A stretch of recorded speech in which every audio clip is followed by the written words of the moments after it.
Human being में female में menstrual cycle होता है जो लगभग 28 से 29 दिन तक चलता है। इसमें 3 फेजेज होते हैं, मेंस्ट्रुएशन फेज, उसके बाद प्रोलिफरेशन फेज और फिर आता है ल्यूटियल या सिक्रेटरी फेज।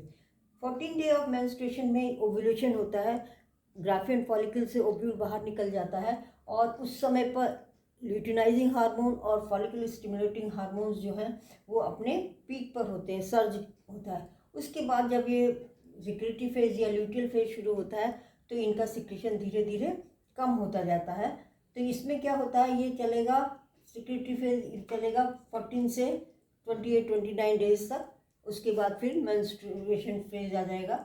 इसमें ग्राफियन फॉलिकल जो है वो ट्रांसफॉर्म हो जाता है कॉर्पस ल्यूटियम में। ओव्यूलेशन के बाद जो बचता है ग्राफियन फॉलिकल उसको कॉर्पस ल्यूटियम कहते हैं और ये आगे चल के एंडोक्राइन ग्लैंड की तरह भी काम करता है और प्रेगनेंसी के 3 महीने बाद तक ये अपना काम करता है। और यदि प्रेगनेंसी हो जाती है तो फिर इसका जो सिक्रीशन है हार्मोन वो प्लेसेंटा करने लगता है और इसके बाद ये large amount of progesterone secrete करता है और ये हार्मोन इम्पॉर्टेंट है for the proliferation of endometrium. Endometrium जो इनर वॉल होती है यूट्रस की, उसमें ब्लड सप्लाई वगैरह उसकी ग्रोथ खूब अच्छी करता है, क्योंकि यदि फर्टिलाइजेशन हो गया तो यहाँ पर इम्प्लांटेशन होगा, इसलिए इसको पहले से तैयार कर देता है।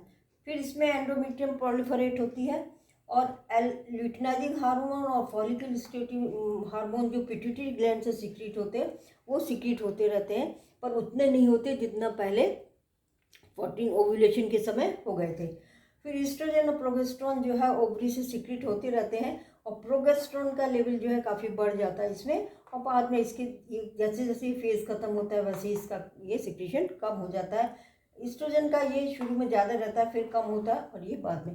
तो इस तरह से ये फिर जब 28-29 डेज आ जाता है तब फिर अगला साइकिल मेंस्ट्रुएशन का शुरू हो जाता है और एंडोमेट्रियम जो है वो मेंस्ट्रुअल फ्लूइड के रूप में बाहर निकल जाता है।